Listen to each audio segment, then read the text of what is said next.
Okay, so this is crazy. Um, an update on my search for my biological family. A few months ago, I signed up. There are a lot of things on online that you can do to try to reconnect with your birth family. One of which is doing great work on Facebook. They're called Search Squad.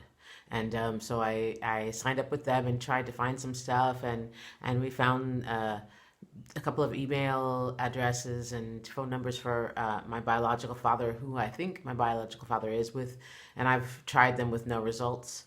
And I continued searching on my own as well. And then I also, well, rather before that, I had signed up for the ISRR, which is an adoption reunion registry. They are called the International Soundex reunion registry, and it's the oldest one in existence, putting biological members of the families back in touch.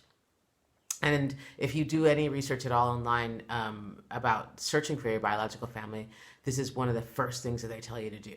So I did that a few months ago, and this really great woman, and her name is Mary, got in touch with me and said, your father has been in touch, or he's been looking for you since 1999. And so, with that lead, we started trying to call him, and it turned out that she had the same information that I had found out online, because his name is quite unusual. But unfortunately, that has not yet yielded any results. But Mary, intrepid digger that she is, found another address for Shirley Small. If you remember, Shirley Small is the name of my birth mother. So she gave me another address, and I looked it up online. It's in Shreveport, Louisiana. I don't know if that's how you say it. Excuse me to anybody from Louisiana who might be listening to this, and I messed up the name. But so anyway, the same town that on my birth certificate my mother is listed as coming from. So I sent another letter off. If you remember, the last video you saw probably was of me opening that letter to the last Shirley Small that I found, and unfortunately I was disappointed, and it was not her. So I sent off another snail mail letter, and this time, oh my I got an email this yesterday morning. Yesterday I did not record this. I wasn't ready, but here I am today, and I recorded, and I'm recording. I don't even. I'm just losing my mind. What I read when I woke up early in the morning. It's the first thing that I read in the morning. And you know how in your phone, when you see a message from an email address, often there's just like two lines.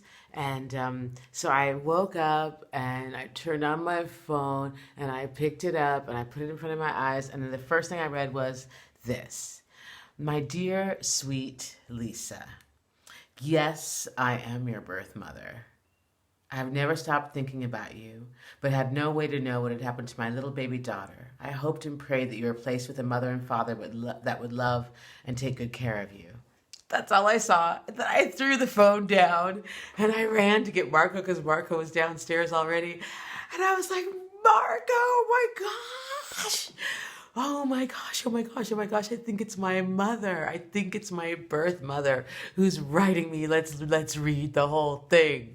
So then I opened it up when I had him beside me and I read the whole thing. So Shirley goes on to say, I did not want, no, I did not want to give you up at the time. I was young and had three children and was struggling to take care of. Little did I know that I would meet my husband, who accepted all of them without hesitation. And he would have accepted you as well, but it was too late. You have three sisters and a brother and a stepsister. I have told them all about you, and they would all love to meet you. My mother just passed on March 7th, and I know she would have loved to have met you also. Please feel free to write to me if you like, and know that I always loved you and never stopped thinking about you. Can you, is there a better letter to receive?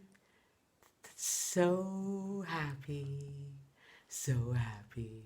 Um, so yeah, there's more to come. But for the moment, oh my gosh.